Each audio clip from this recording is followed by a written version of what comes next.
Hello, welcome back to another episode of Holistic Hotties. I am here today with Crystal Cassidy. I'm so excited to jump into this conversation. Thank you for being here. Thanks for having me, Kat. So excited to be here on Holistic Hotties. Yeah. Let's go ahead and jump right in. I am most curious to start with hearing about your journey, your story. I'm sure it's a long journey, but what got you to where you are? What makes you the woman you are today? Mm. Yeah, long story long. Really two sides to my coin. One side is the scientific side. So in my career, I studied biochemistry. I worked in pharmaceutical development. I worked in oncology, cancer research for new novel drugs for cancer therapies, and then got into genomic diagnostics on the cancer genomic side, and had an amazing ride in biotech. And the other side to me, my coin, is the spiritual side. I Mm-hmm. started martial arts when I was 12, which I didn't know until later in my journey that was really the beginning of my spiritual development. I think we were always spiritually developing, but that was certainly a catalyst because I learned about meditation really young. It was Mm-hmm. part of our practice, a very traditional practice. And at first, it was all about quieting the mind so that you could perform really well physically. You could find the flow in your practice. And I was in martial arts for about a decade, just over a decade. It was like my life. So a huge part of who I am, and kind of helped to shape me. And I learned a lot about discipline and what it takes to kind of take control of your thoughts and your mind and your body. Mm-hmm. Um, and then as I got into my 20s, my spiritual journey started to deepen. I had some spiritual experiences that I couldn't explain through science. And so that intersection of consciousness, spirituality, and science was so interesting to me. And I got into breath work, I got into kundalini yoga, had a kundalini awakening experience when I didn't know what it was, and I kind of had to figure it out later, like what had happened to me. And the ball just kept on rolling, and then I stepped out of biotech full time and just wanted to develop my own thing. And we started building SoulPod, which is a spiritual wellness app for those who are ready to go deeper. And we help personalize your spiritual path and put you with a small group of people to travel with. And that's what I'm doing now. Beautiful. Yeah, there's so much that I'm excited to expand upon with you and your journey. For one, I'm curious in that transition from science, the world of, empirical data and the tangible, the things we can see, touch, moving from that world into the spiritual, more of the quote unquote woo woo, if you will. Mm-hmm. Mm-hmm. Um, in making that transition, what are some of the things that you came up against? And also, I'm so curious what you've learned from that world and how you bridged the two. Like what is happening in our brain when we're meditating?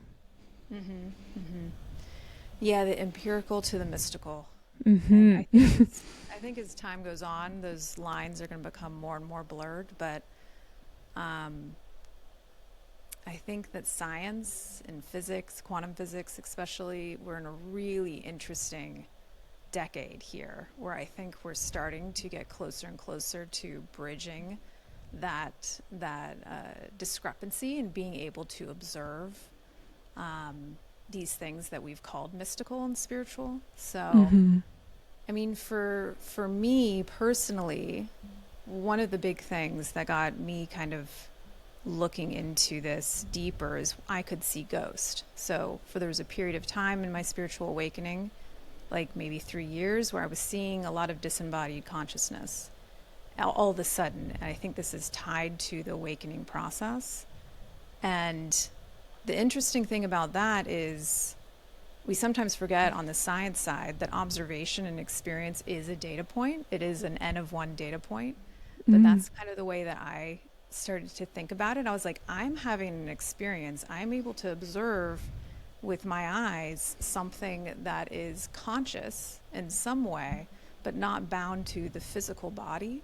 So that was the precipice for me personally of like, what is this experience? I don't think I'm going crazy. I don't think I'm seeing things. So how could science explain this?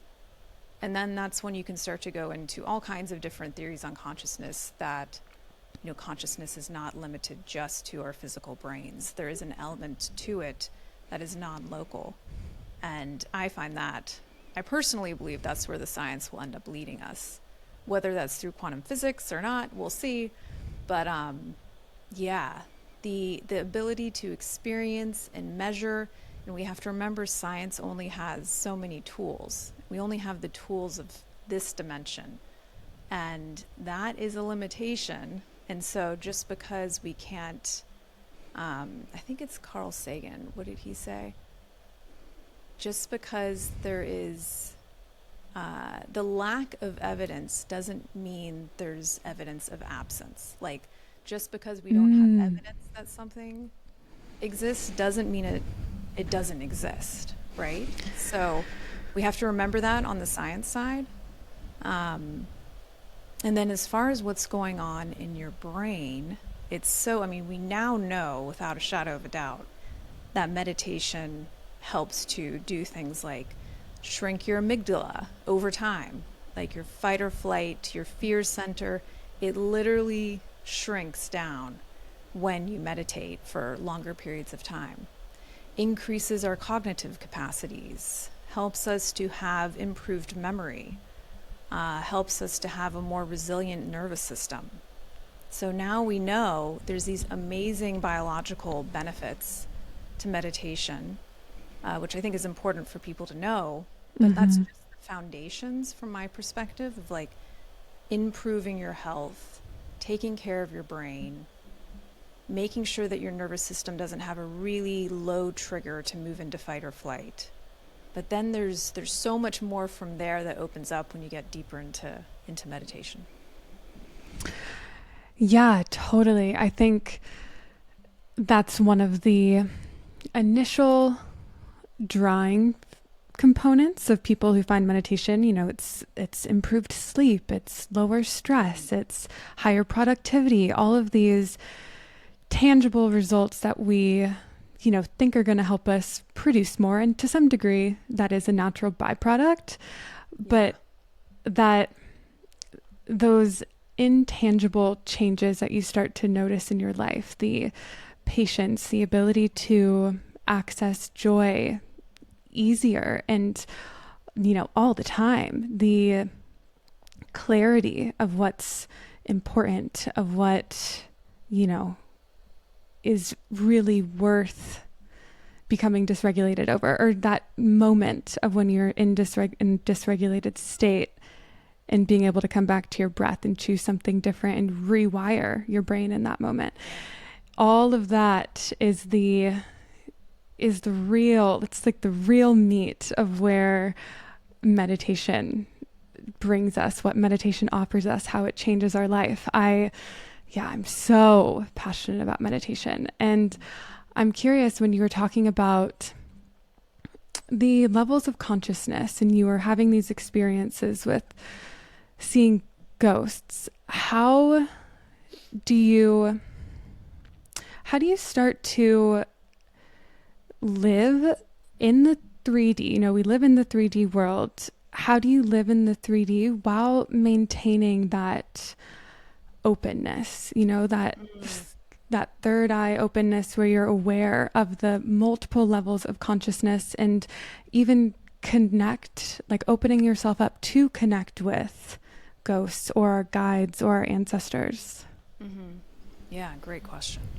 So much there. I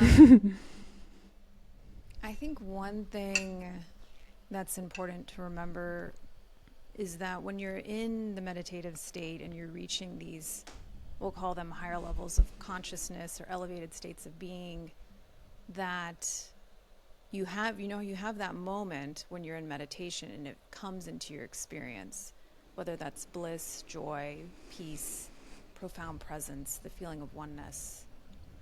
And what I've come to realize is that you're having this moment where your consciousness is going to a new level. And to your point, our work is bringing that level of consciousness into daily life. Mm-hmm. So at first you're having those experiences in meditation or in other, breath work, psychedelics, whatever the mechanism is that it opens that door to this elevated state of being. This is a new vibration, it's a new frequency, it's a new level of consciousness. And then the cool thing, I think this is so cool, is that you can start to bring that into your daily life. How you do that, I think, is by continuing to amplify it in your spiritual practice, continuing to stretch your spiritual practice, and then really, as you are rewiring your mind to fire in different ways, you're going to notice over time, and this is one of those things where it takes time and dedication and consistency, you're going to start to see that come into your life, bit by bit, glimpse by glimpse. And then all of a sudden, a year later, you turn around and you're like, oh, that experience I had in meditation is now a bigger part of my life. Maybe it's not 100%, but like, I'm feeling joy so much more now. So it's really cool. And I think the seeing ghosts and having, I'll call them interdimensional experiences, Mm-hmm. the cool thing about those is that it opens your mind even further to what's possible. It opens your mind to, oh, there is more beyond the physical. But to your point, you also are balancing that by being in the human body. So, Ram Dass says being in the world but not of it. There is that balance. And I've certainly been in certain times in my life kind of coming out of my body and having to be very conscious about bringing myself back into the physical. Severe illness will also contribute to that, kind of your energy coming up and out of the lower chakras or energy centers. So yeah, long story long there for sure.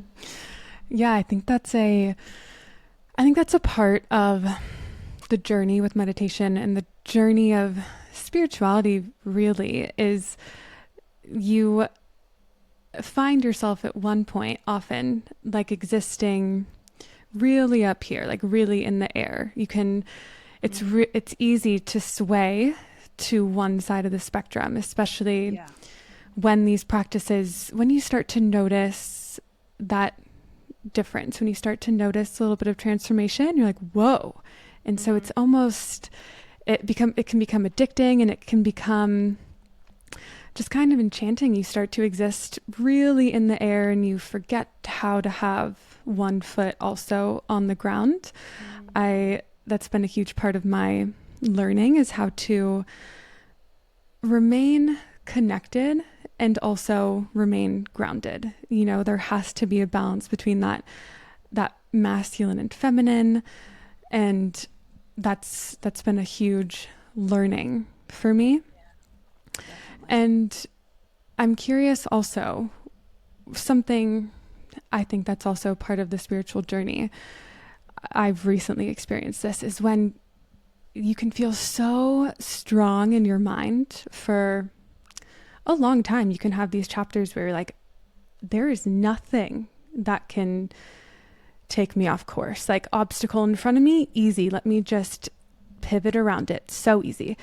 And then it can feel like almost out of nowhere, you are catapulted back. You're catapulted into old patterns, old ways of behaving, old stories that are so contracting and so, the antithesis of everything we're doing when we sit in meditation, everything we're progressing towards.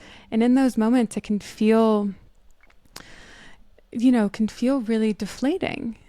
And so I'm wondering how you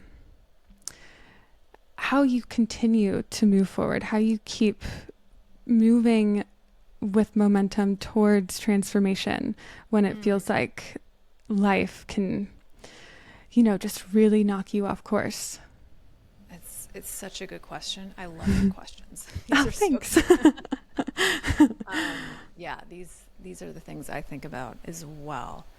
So when life is lifing, Mm-hmm. and I think it's really important to remember in the spiritual journey that you are going to have those contractions. It's inevitable. It's very important.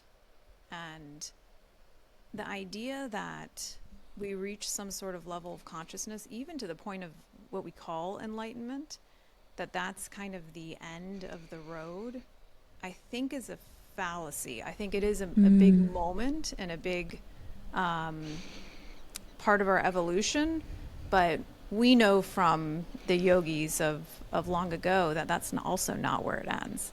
It continues past there. There is more growth to be had.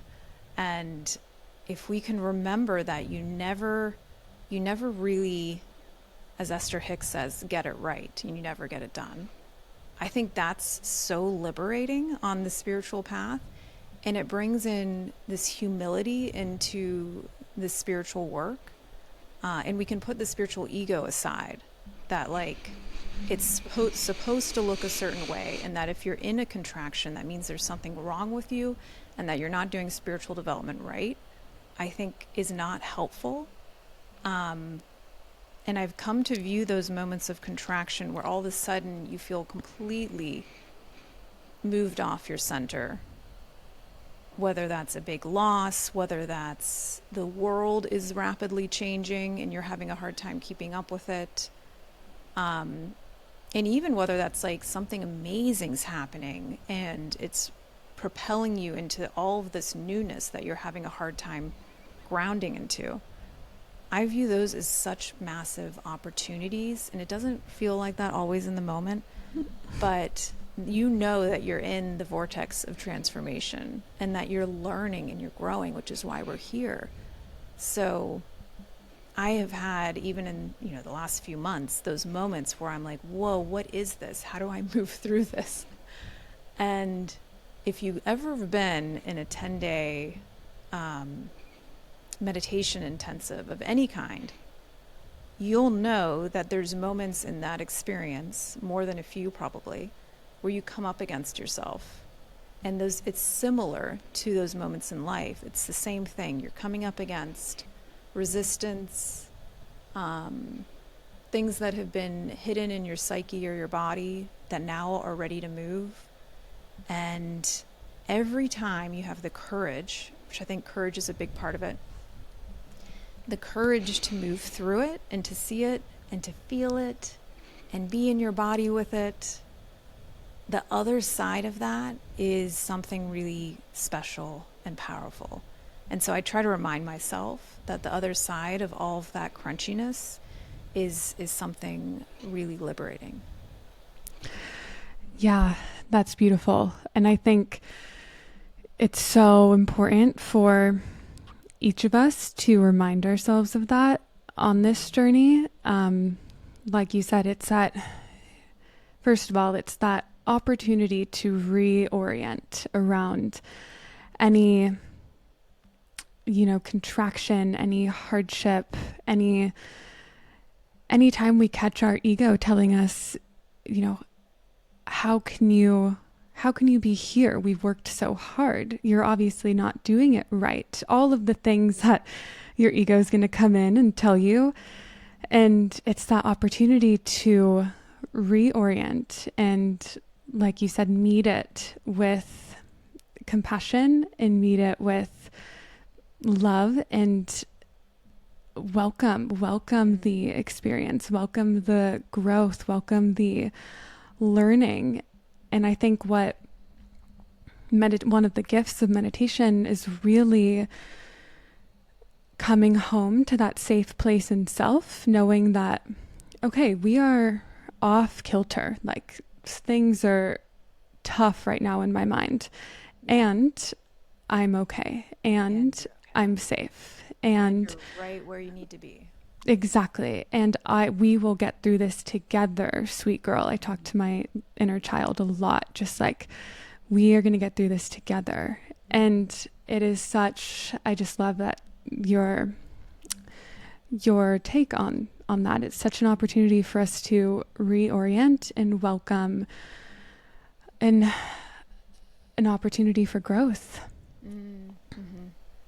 Yeah. I think there's a story in autobiography of a yogi, if you've read it, but it's one of my favorite stories, and I'll paraphrase it a lot here, but I come back to it a lot. One of the master yogis that Yogananda was influenced by, he was getting the news from, we'll call it an interdimensional space, delivered in a spiritual way, that he was going to die soon, that he was going to pass, his time was coming. And one of his students was delivering this message to him. And they watched as he, this great yogi, received this news about his own journey. And you could see that he had this moment of tension, and some fear ran through him.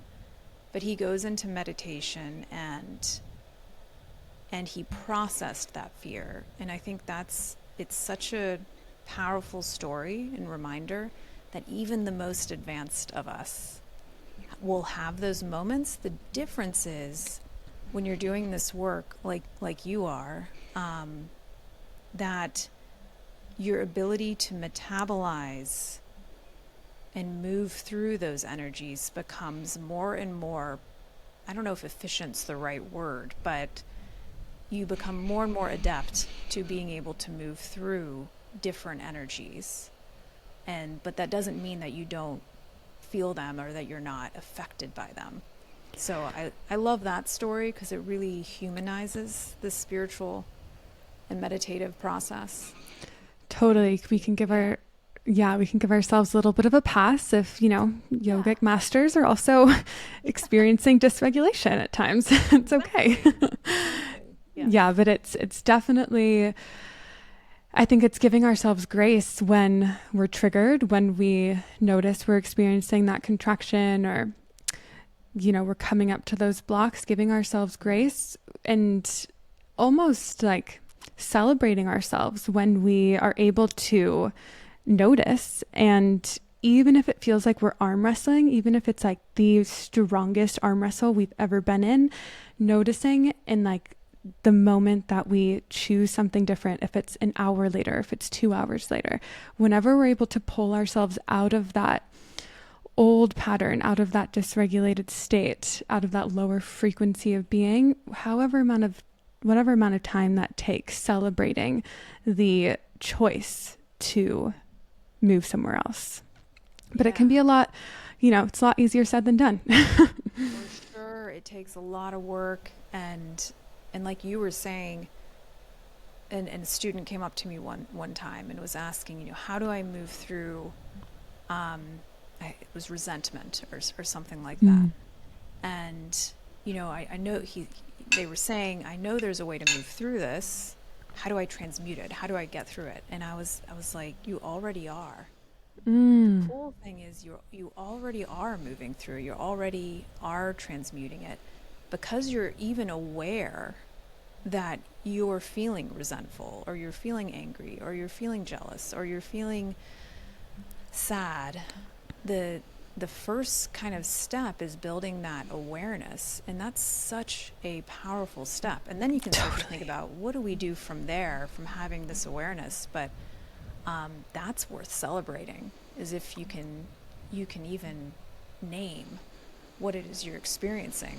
That's a huge step.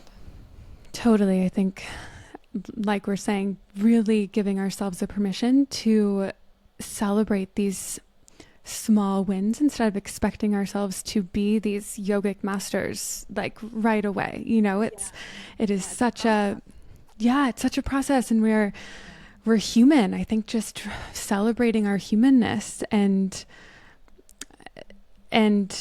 I think something I've been practicing or have been practicing for a while, but when I'm experiencing that contraction and, I'm practicing expressing it to my partner or to whomever is my trusted ally in that moment, and really separating the self from that experience, separating the self from even the resentment, so that we kind of dissolve the shame of experiencing that emotion and or that, whatever experience we're going through in any moment, so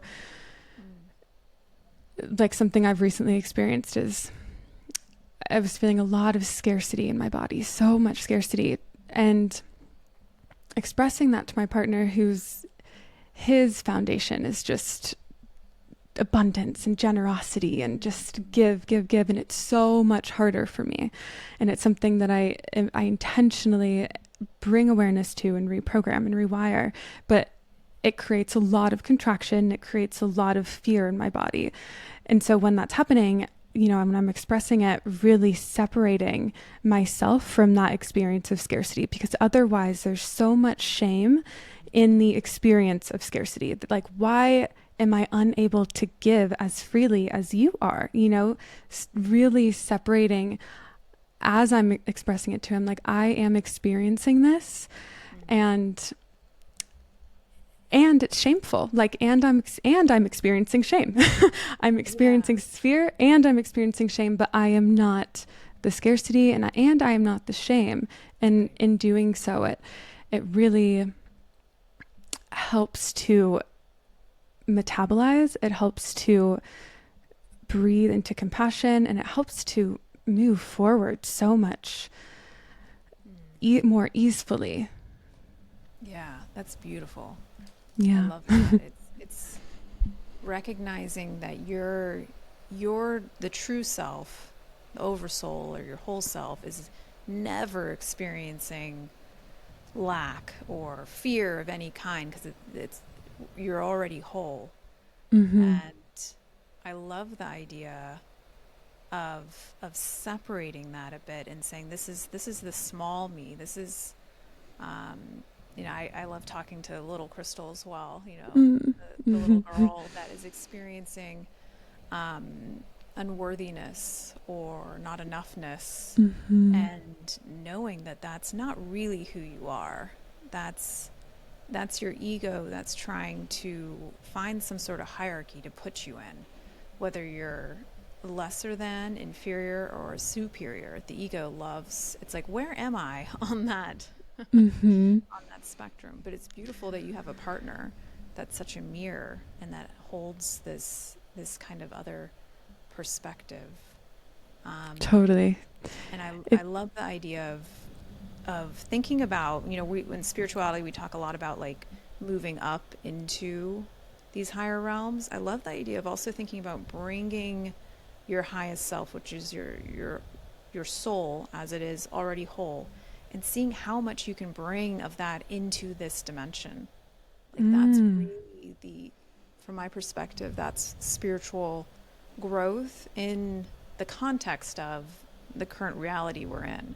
How much of my wholeness can I bring into my earthliness? Yeah, that's beautiful. It changes the perspective a little bit of like, oh, I have this scarcity experience, which I think a lot of people can relate to. And how can I bring that wholeness into this experience so the scarcity doesn't even have space anymore? Right. Yeah, it's almost like shining a really bright light onto that scarcity, so that you can't, and it's not even with the intention of blasting it away. It's just with the intention of remembering truth, of there's so much oneness and love that is who we are, that there's no room for this other, for the, lies, really, for the ego lies. Yeah. And you talk about shame, which I think is so important, because then you're compounding. It becomes a compounding effect, Yeah. when we feel resentful or jealous or something like that. And then we're like, oh, I have an awareness that I'm feeling resentful. And now I also am shaming myself. Yeah, totally. It's such the like 1-2 punch. It's like first Yeah. now I'm resentful and I suck because I'm resentful. Yeah, it's such a slippery slope, and so bringing that awareness to it is Yeah. really helpful. Something else I wanted to hear more about when you were telling us about your journey that piques my interest, and I'm sure a lot of my audiences, is your awakening, your kundalini awakening, which you had to kind of work backwards to understand that that's what it was. But Mm-hmm. if you're open, I'd love to hear more about that. Yeah, I'm an open book. So I had been meditating for a number of years at this point, and I was in a meditation in my living room, and all of a sudden I felt this energy at the base of my spine starting to ignite. And I'm under the impression that Kundalini awakenings have a similar structure, but each person's individual experience will be unique. Mm-hmm. In my experience, my lower centers activated, which can sometimes feel like a sexual activating, which I didn't understand at the time. And when I was calling up ashrams, I was like, can I talk to a monk or not? Like this to me. I did. I got on the phone. I was like, they have phones. And I did. I got on the phone with a nun, and she said, now you understand why we do what we do. And you have started to unlock this inner technology. I love that term, inner technology, because I think it is. And the reason why it can sometimes throw people off, that it feels sexual, is because those lower centers, the nerves are literally, those centers are activating those nerves. So I learned as the Kundalini started to move up, and I think of kind of going back a little bit, Kundalini means serpent power. So Mm-hmm. Kunda, I think of coil, which in scientific terms I think is really interesting, because a coil is potential energy. It's potential energy that's stored. And this sits at the Mm. base of our spine. And this is what I learned in retrospect. And when that coil unwinds, that energy can move up your central channel. And in my experience, it moved slowly. It was not all at once. It was my lower chakras first. And once I understood that the sexual activation, or the feeling that you get in those lower chakras, was just the nerves getting hyperactivated, then once it moved into my solar plexus, then I got nauseous, and you had other nerves being activated. Mm. But each center for me was a different experience. And when I got to my power center, the question seemed to be, is this what you want to do? It was a free will moment. Do you want to pass by this point? Do you want to fully awaken this? And you don't have to, right? Your answer could be no. And so that each energy center, very interestingly to me, was a different experience. And then it moved into my heart, and it hung out in my heart for like a year. So you said yes. I did. Yeah. Okay. I said, let's go. Yeah, bring it. Bring it. The other thing that I experienced once it really started to move is you could feel other beings around you helping. So it felt to me almost like a birth process. It felt very similar, that there was this birthing happening, this creation happening, and I wasn't alone. So yeah, it's fascinating to me. Absolutely fascinating. Extremely fascinating. And I think hearing that, knowing that this potential energy exists at the, within all of us, it exists there, and it's, and, I feel like I've experienced my own version of spiritual awakenings, in meditation, completely sober, and then also in different plant medicine ceremonies. I've had these really beautiful, expansive kind of envelopings into consciousness and oneness, but I haven't had a kundalini awakening in my spiritual journey. And it's something that I'm, extremely curious about. And I'm wondering, if it was for you, it sounds like it was like a spontaneous awakening just while you're in meditation. It just like happened. And are there practices, there's Kundalini yoga, but what are your insights now that you've experienced it to maybe not necessarily activate it, but like prime your body to welcome it, to feel safe to go there? Yeah, such a good question. Well, first I think there's infinite ways to awaken. So I don't think that the Kundalini process is the one and only. I think there's so many ways to harmonize and balance your energy and to move that energy into the upper centers if that's what you desire, and to learn how to move this energy in a way that can really be very fulfilling. But for Kundalini, and like I said, I had been meditating for a while, so I think I had been unconsciously priming my system. And when it first started to move, I did have that expansive experience as well of oneness. So where you kind of fractal into everything in a not scary way, but you feel that connection, like you were talking about, between everything. And it's no longer a philosophical or intellectual understanding, it's a knowing. And I think that's what awakening of any kind is, however it unravels for you or however it evolves for you, it's moving into that knowing. And there's all kinds of ways to do that. But for Kundalini, this is the central channel activation. This is the spinal. This is the energy center coming into increasing energy. So I think of it as like almost like a voltage thing. You're increasing the voltage of your system. And the practices since then, I've done a lot of Kundalini yoga. So I think breath work is really powerful. I think Kundalini yoga, the bandhas that you do, the bandhas which are like locks, are starting to really, but not sure if put pressure is the right term, but it's starting to target your breath and your awareness into these centers so that you have a higher likelihood that it starts to unlock. And I include a lot of these in SoulPod. So SoulPod definitely has more of a energy center alignment and activation perspective as far as how we walk people through these practices. But I think it can happen in all kinds of ways. Yeah.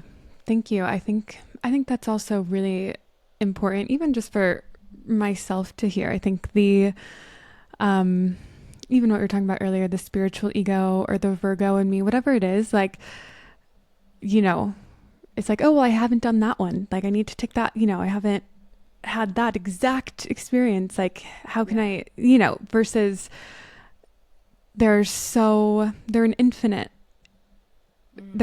iterations of an awakening, like you're talking about. It's because we're each like our own unique energetic fingerprint.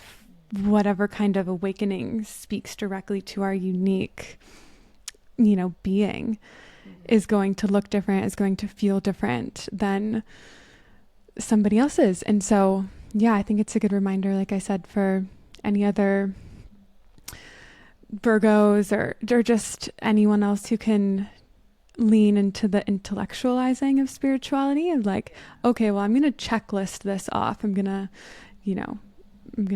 sit down, I'm going to do this breath work, and then I'm going to experience this, right? It just doesn't have to be so methodical, and it most likely will not be methodical. It's going to be when we're ready, but most likely not expecting it. Exactly. Expectation is an interesting thing. This is why I think the heart space is such a powerful center to really ground into. It's the balance point between the earthly and the cosmic, and the physical and the Mm. non-physical.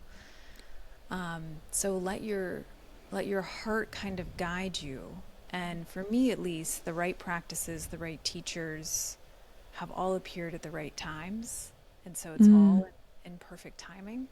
But also being clear on your intention. Like, do you want to experience an awakening? Do you have a curiosity around it? I'm sure a lot of your audience probably does, but not everybody does, and that's also okay. But one of my teachers, I love that he said this. He said, "Be a spiritual scientist. Discover new ways to evolve your consciousness." And there could be ways, methodologies that we haven't ever uncovered as a species, that's still out there for us to experiment with and find. So I really like, from the scientific perspective, kind of merging with the spiritual perspective. It's like, experiment, like, see what works for you, and there's beauty in that too. Totally. That resonates. I feel like a lot of the way that I speak about spiritual practices and even just living life is collecting data. It's like everything we do, everything we feel, everything we experience, it's this constant dance with the universe, and it's all data for us to grow. It's all data for us to, expand upon and go from there.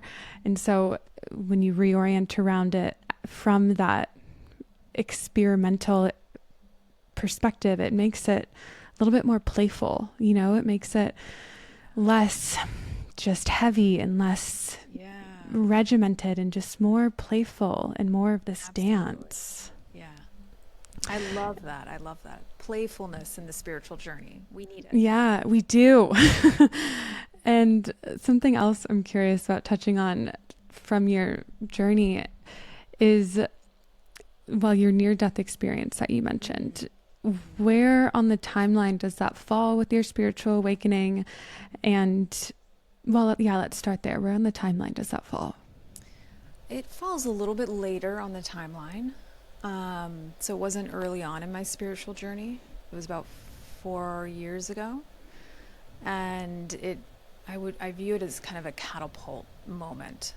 So again, like we were talking about earlier, you have those moments where all of a sudden everything around you changes. Your body is not functioning how you would expect it to. Um, the world around you is changing. You don't have all the support or the materials that you would need to take care of yourself. And so all of the fear can come in, all of your shadows can come in, all of the just the murkiness of being human. Mm-hmm. And when you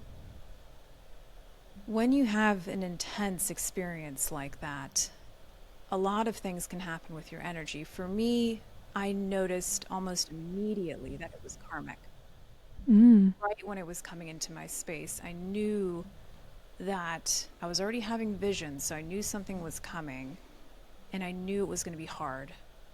And I think I cried for like an hour straight before I even was sick, because I knew what was coming, and there was no way around it. There was nothing I could do to optimize. As a Virgo, I was like, what can I do to get out of this?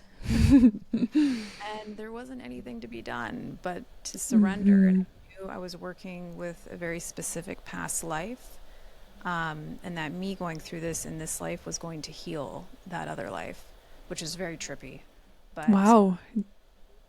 but was very interesting for somebody on the spiritual journey. And the other thing that I took away from that experience is death energy. You can feel it when you're close to it. And it's so interesting because it feels familiar. You're like, oh, I know you. And for me, there was a moment where I was fighting pretty hard for a long time, and my body was failing me. Um, and I had this moment of surrender. It wasn't planned. It wasn't a thought I had. It just happened. And I just let go of the struggle. I let go of the fear. And in that same moment, I had a thought. I had this one thought, and it was, I could use some help. I need some help. Mm. And again, as a Virgo, we're very independent. Totally. We can figure this out. Mm-hmm. But it wasn't something I could do on my own. And not almost, instantaneously to having that thought, something entered my space. I don't, still to this day, don't know what it was, but it was a being was there, and my energy centers lit up one by one. And there was something happening. There was a healing happening, or some sort of spiritual assistance. Mm. And that's when I know, I was like, oh, the help is there. There are other means of being supported, and sometimes you just have to ask for it. And so that was a very powerful moment for me in my spiritual journey, is letting go of everything, letting go of the body, facing death and being with death, and also being supported at the same time. So it was quite the journey. Yeah. Wow. Thank you for sharing. I'm sure it can probably be, or I imagine it can, bring up some Activating. right to put yourself back in that place. But thank you so much for sharing. And I think, like, one of the things, I mean, there's so much that's so powerful about that experience, but one of the things that really resonates with me in my practice right now is that asking for help is really giving it up to that knowing that we're not alone, that we are a part of this oneness, that we are all playing together, every single soul, whether they're incarnated or whether they're in different dimensions, it's all intermingled and it's all playing together, and each of us has our guides, each of us has our, angels, however you want to call them. And I think I've noticed such a difference. It's a recent practice I've been implementing in the last, I would say, month or so, because I felt so sick of trying to do it all by myself. I felt so convinced that, I mean, we're both Virgos, it sounds like. So, that I very much resonate. It's this yeah, very much resonate. It's this can figure it out by myself. Oftentimes a lot of the stories, I don't need anybody else. Asking for help is borderline painful. And so, yeah. And so, especially turning over my life to something bigger felt so scary. And even though I've been in these practices for years, I've been meditating for years, just the specific surrender of asking for help has been so peaceful, been so much more peaceful. And it's not like I can even say that there's been this huge, branch that's on fire as soon as I ask for help, but it's this overwhelming peace that moves through my body in my practice when I, one hand on my belly, one hand on my heart, and I'm asking to be led in service. I'm asking and I'm trusting that I am being held, that I am being led. And the more we whether we bring that into our meditation practice or whatever practice somebody has, the more we really, I won't get up from my meditation until my whole body feels like that's true. Yeah. Until my body feels, until it's every cell believes that I am held. I even get chills thinking about it. Then I won't get up. Yeah. Because we're not here alone. And I think it's just one of those, especially I mentioned before we started recording that I lost someone close in my life, and I've talked about it on my podcast. My audience knows it was my father recently passed on Christmas, this past Christmas. And so, it was a really, really intense life event. But it's funny when you talk about being close to death, because before he passed, I knew death was present. Like Mm. I felt it. I was sitting in the bathtub and I had this just like overwhelming knowing that loss is coming, or like it was Ooh, or I got like death chills. is coming. Yeah. Yeah, it was.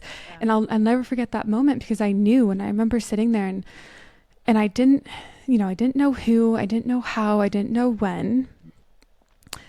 And it didn't really necessarily feel like it was me, but Mm. it was this knowing that there's grief coming, and that death is close. I get chills too. Yeah. And I think it's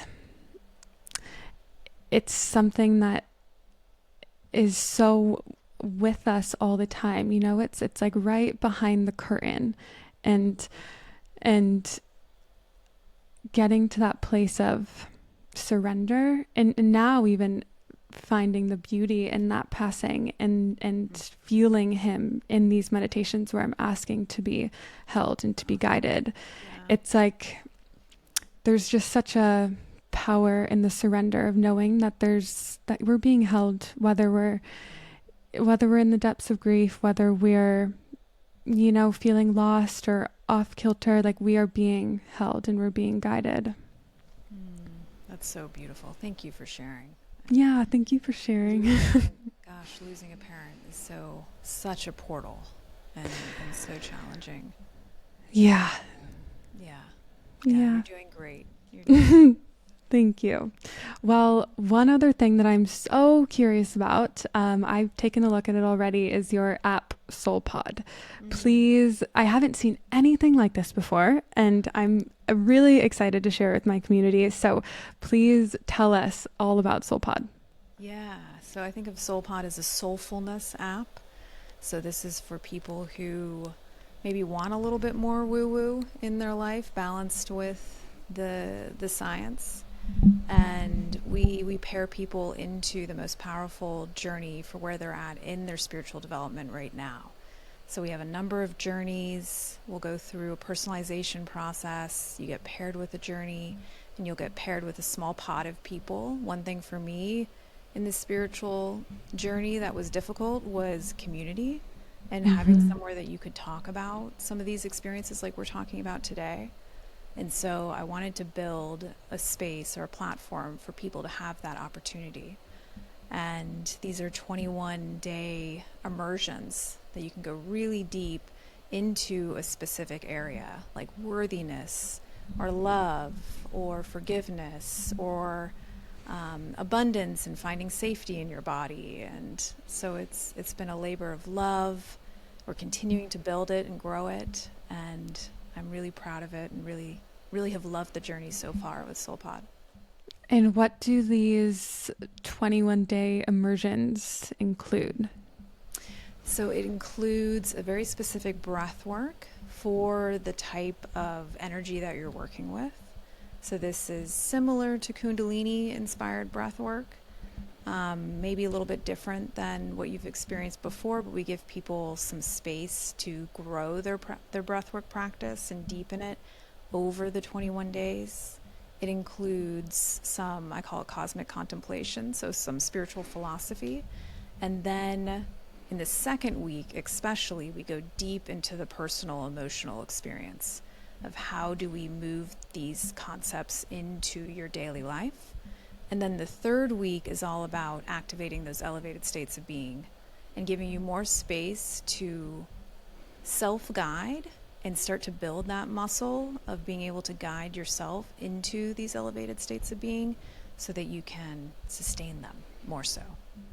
Beautiful. I'm so excited. I actually, before we connected, I was trying to activate my trial, and Yay. I'm so excited to get in there because I think like I said, I haven't seen anything like that. And I think it's so important to empower people, not just like Mm. to give them another tool where they're reliant, where they're outsourcing, but to really empower people to build their own toolkit and learn how they can create a customized, 15 to 20 minute practice that they can Yeah. incorporate daily for specifically where they are on their spiritual journey, whether it's, forgiveness, worthiness, whatever it is that we're really focusing on in this moment where we're coming up to our most amount of triggers, contraction, to really create a specific, personalized protocol and give them the tools to do that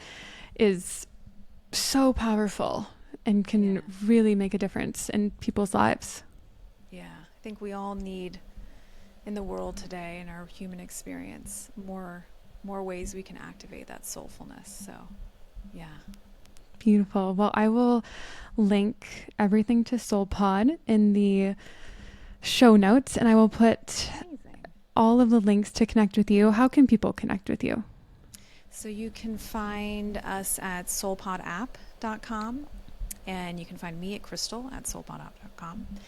You can find us on Instagram at, I think it's also SoulPodApp. So, yeah. Beautiful. Okay, well, I'll put all of that in the show notes for people so that they can find you. So happy It's been, to connect with everyone. yeah, it's been such a wonderful conversation. I'm really excited for people to drop in with us. Yeah, thank you so much, Kat. It's been a lovely conversation. Thank you Yeah, so much. thank you. All right. Let's see.